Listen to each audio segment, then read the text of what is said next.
everyone. Thank you so much for joining us at the My WHIM Life show, where I interview entrepreneurs so that you can take their wisdom, humor, inspiration, and motivation and create the dream life you want.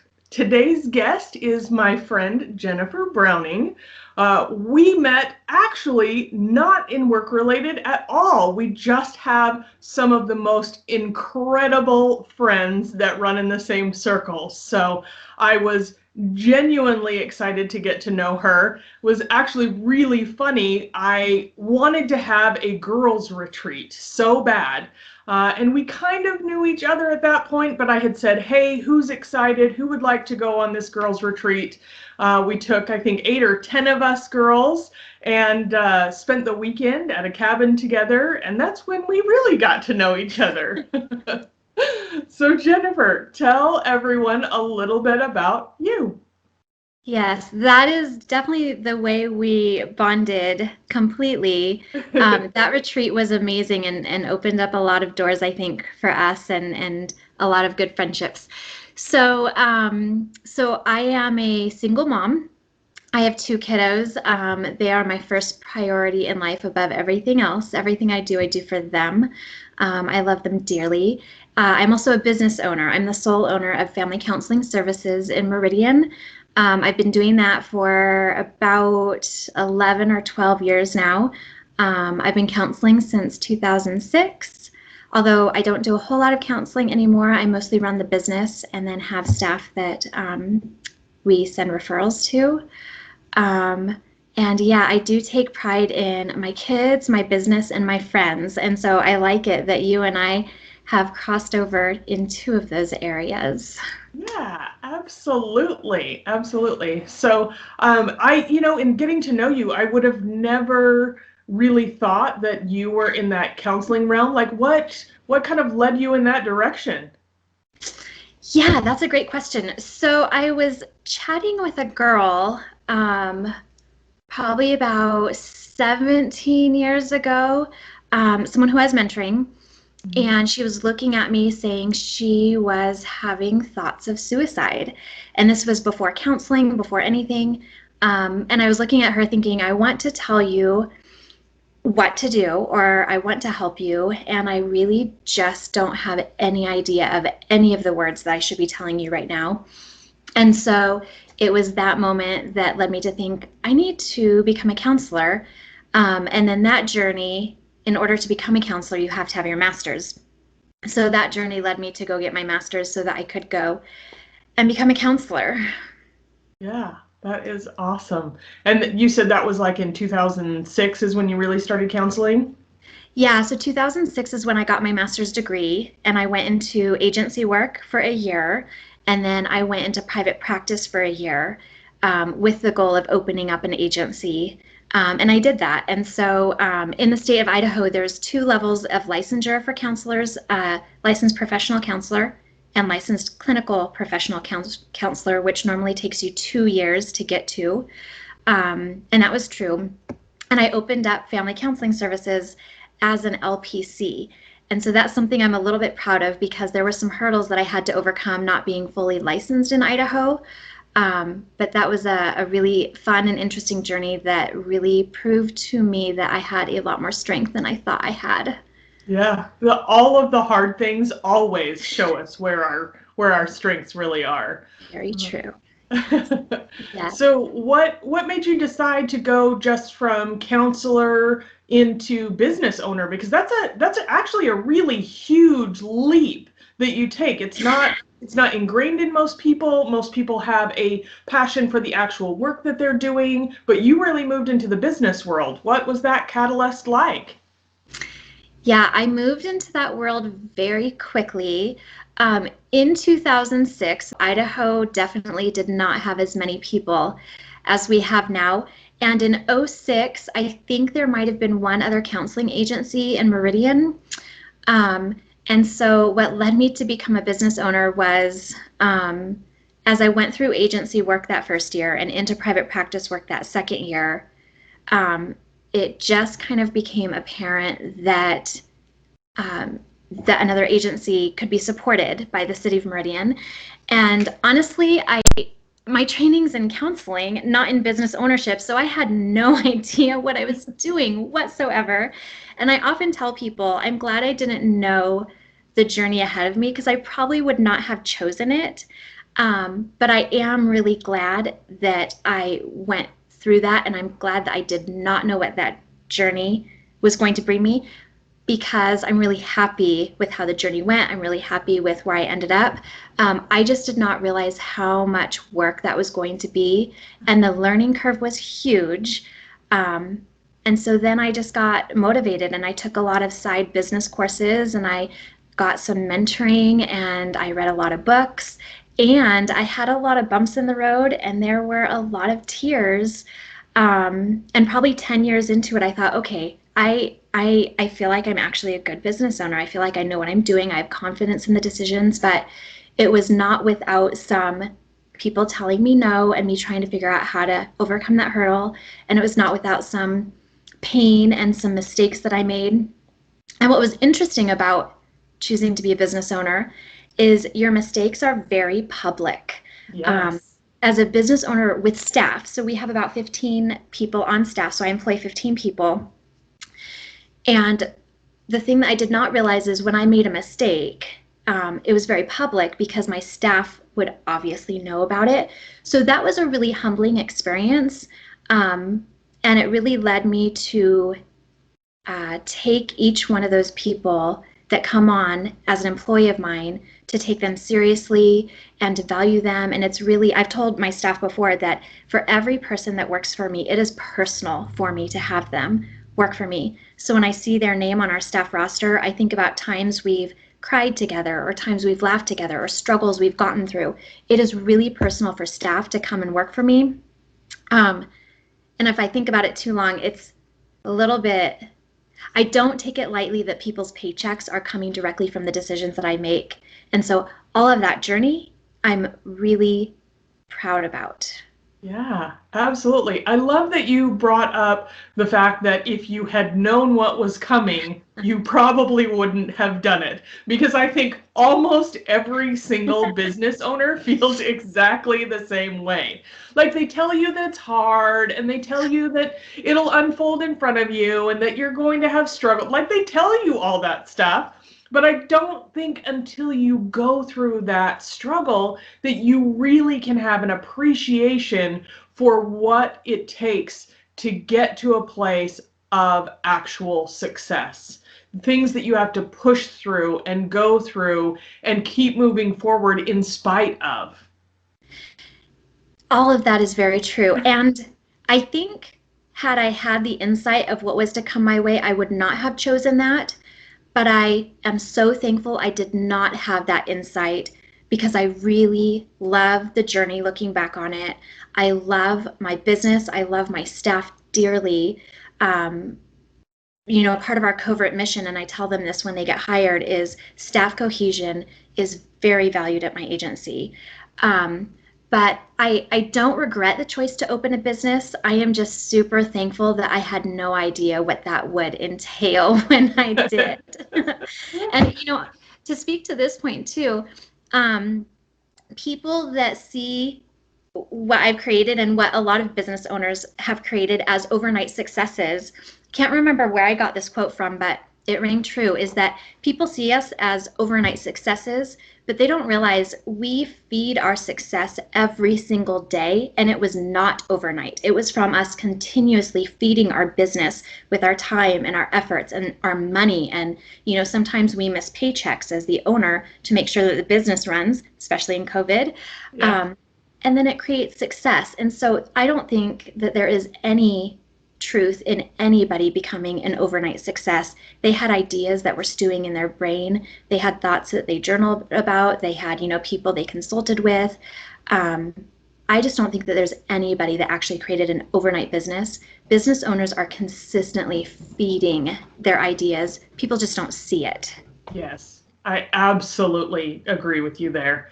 So when you're talking about that consistency, because that is a critical piece for entrepreneurs, what are, outside of consistency, what are some of the other habits that you have had to cultivate and put into place to make sure that you stay on track every day?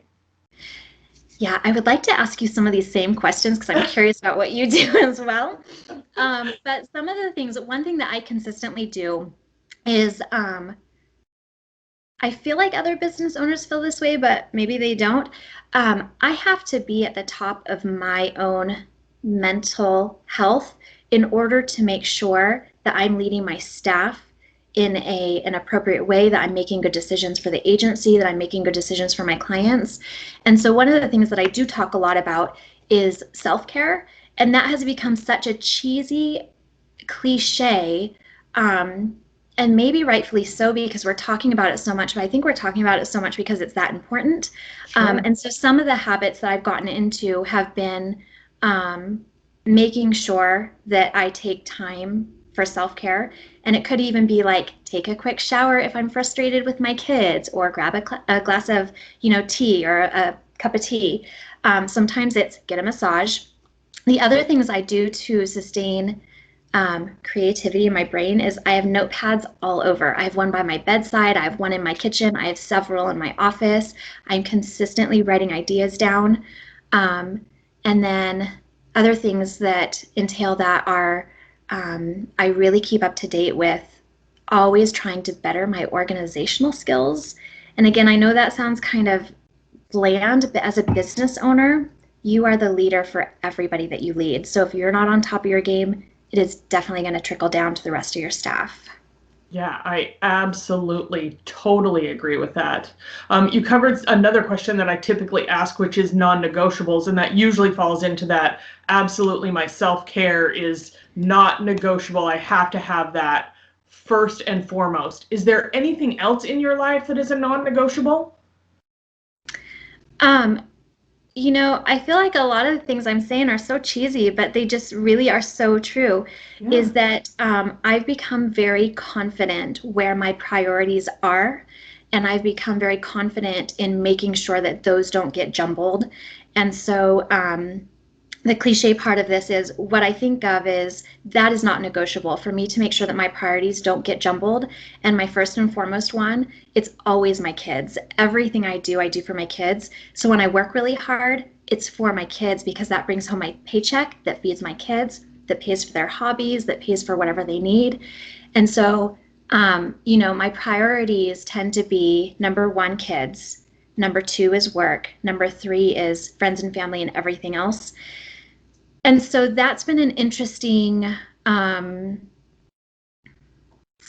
niche when people come into my life, when they start to realize that that is very much how I have my life structured, for friends or partners or whoever else, is that that really is not negotiable for me, is that my kids are always first, my business is second because it feeds my kids, and then everything else is below that.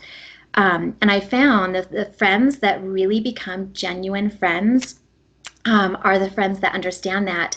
Very similar to you, very similar to the friends that we share, is that they get it. They have compassion for where I'm at, and hopefully they feel like I have compassion for where they're at too.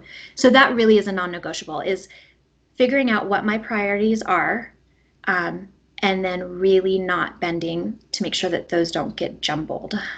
Yeah, absolutely. I totally get that. So, what are some of the ways, especially with COVID and that, I mean, that changed your entire business structure, I'm sure, in so many ways that I haven't even thought of.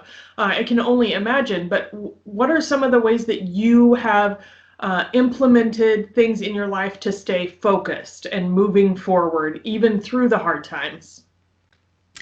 Yeah, so I kind of want to answer this question in two separate ways. First, that transition for our agency was honestly the hardest thing I have ever had to do because we had such a short time to transition. And I really want to give two people at my agency acknowledgments in this interview because I honestly could not have done it without them. The first one is Jessica Housel, and she is our admin. She does everything. I mean, she is like our billing expert. And then Michelle Hopkins is one of the counselors on staff. March 13th was the day that everything hit the fan. And that morning, I was planning my daughter's 13th birthday party, which was supposed to be that evening. And it was. So we did the birthday party. And then Jessica and Michelle and I, we were like, we have got to write new policies. We have to create new forms. We have to create new informed consents. We have to choose a HIPAA and high-tech platform online. So Thursday, March 12th, it started to hit the fan. The 13th, I'm in the midst of planning this birthday party, and Jessica and Michelle and I are starting to talk. And all throughout this day, we're brainstorming ideas. And then Saturday, we worked all the way through Saturday, creating new informed consents, all the platforms, all the forms. We worked all the way through Sunday. And Monday, our office was closed and we were in telehealth. And so it took us 48 hours of basically working our butts off straight through that weekend. We went from Thursday closing the office, not realizing anything would happen, to Monday opening up telehealth. And we were super prepared. We wrote new policies, and I have never seen a team work as hard. I just want to shout out to Jessica and Michelle because they were integral to that process. I could not have done it without them. And then was your other part of that question, what do I do to maintain everything else? Well, yeah, just to stay focused and moving forward. I mean, you're a single mom and you're transitioning your business and you've got Yes. employees. Like, how do you go, okay, this is what I'm going to work on? Yeah, so I took a class about 3 years ago on self-care, surprise, surprise. And in the class, they were talking about plan a monthly self-care day. I was like, okay. And so that year for Christmas, being a single mom, I bought myself 6 massages, and I thought every other month I'm going to go get a massage. Mhm. So that was great for that year. Then that led me to thinking about what do we do for daily self-care? So in the last month, I actually wrote out in my calendar something every single day, Monday through Sunday, of a little thing, like a half an hour thing that I could do at night. So some examples of that is a bath bomb one night, grabbing a cup of green tea and reading another night, getting some hot chocolate and coloring. This last week I did a spa night where I just did an at-home facial and I conditioned my hair. And so I think as a single mom, the day gets really long sometimes. I'm working in the mornings and then being single mom in the afternoons. And then I have this one little half an hour of time that I put aside every single night to do something. So when it gets hard during the day, I'm like, it's okay because I'm going to go sit with a bath bomb tonight. It's okay because I'm going to read for 30 minutes tonight. So that has been really nice. And then another thing that has been really nice for self-care in regards to upkeep in the business has been I'm just really structured with my calendar.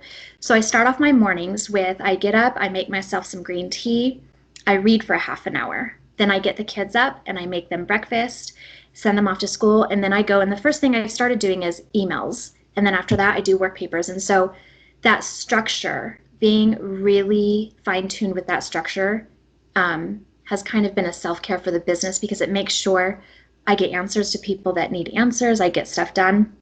So I almost feel like there's a balance between self-care for yourself and as a business owner, self-care for your business to make sure the health of your business really stays on point.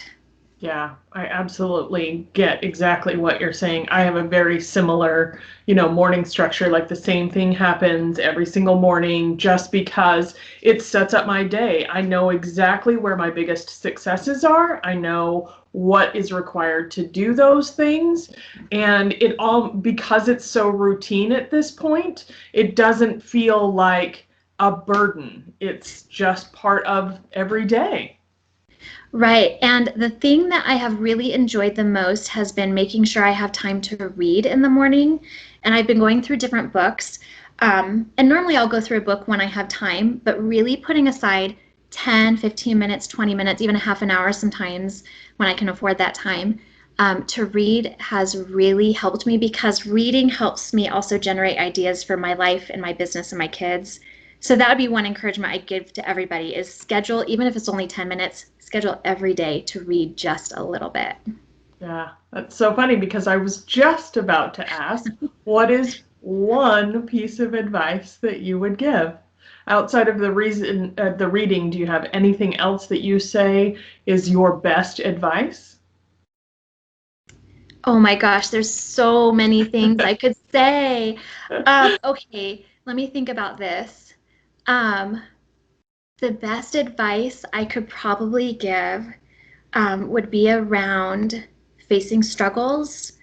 There have been struggles that I never thought that I would ever have to go through with this business. Um, and, as you go through a struggle, outsiders see what they want to see, but they really don't see what's happening. They see a piece of it. And so, my best advice would be every struggle that led me to tears. And I thought, I honestly cannot do this. But you have to, right? You're the only owner, so you got to get through it. But every struggle that led me to think, I can't do this, I would start to just take one step to be like, okay, I can do this one thing. And then you get through the struggle. And on the other side of the struggle, I'm like, I am amazing. I don't see that very often. But, when you get through a struggle that is such a huge, giant mountain and you never think you're going to survive, and then you get on the other side of that mountain and you've accomplished the task and you've survived it, and your staff is still there believing in you or forgiving you sometimes when you make those mistakes. Yeah. And you carry on. It is the best self-confidence builder in the world. So my advice would be, there just really is no struggle that you cannot get through. You just have to think creatively enough about how to find that answer. And sometimes that's consulting or reading a book or Googling or just grabbing ice cream for a minute and not even thinking about it. But that would be my advice, is that there is no struggle that you cannot get through if you are willing to put in the time sitting and thinking and consulting and doing what you need to do to get through it. And it is such a huge confidence builder when you get through those struggles. Yeah, and I would say the other thing that I think is super, super important for people to take out of this, whether that success is big, like that big struggle or whatever, or if it is just the small wins of every single day, if we don't all take time to celebrate that, then what is it for in the first place? We've got to really learn to dig in and celebrate those successes in whatever way that works for you. In your case, you've got a team, so that's a team celebration, win, or individual ones if it's just you that's working on a project. And then, making sure that our employees are celebrated when they have their individual wins. I just think that's so, so important, because we all get into the grind constant of things that we've got going on. And if we don't take a moment to really pat ourselves on the back, no one else is going to do it for us. Yeah, that's really true. And on that note, I think the thing that I'm the worst at is I am not one that likes to be on stage. That is not where I shine. I shine best behind the scenes. And so when I have a success, it's rare that I tell a lot of people about the success. But what I do is I have a couple people that are the people that I go to when I'm struggling and when I'm successful. And I have two people really that I can think of that basically know everything about me. One person at work, one person in my family. And they have my back whether I'm struggling or succeeding. And that's kind of nice. And actually, I will say, here's a little piece of advice.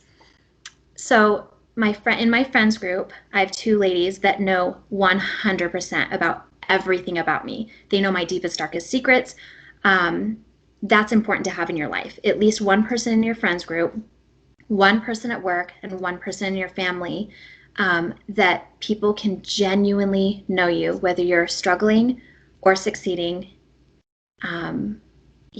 That is just needed, especially for bosses, because employees don't see. I mean, we do it for them, we do it for us, it's our paycheck too.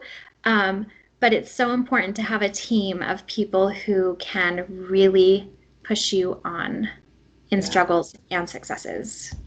I totally agree.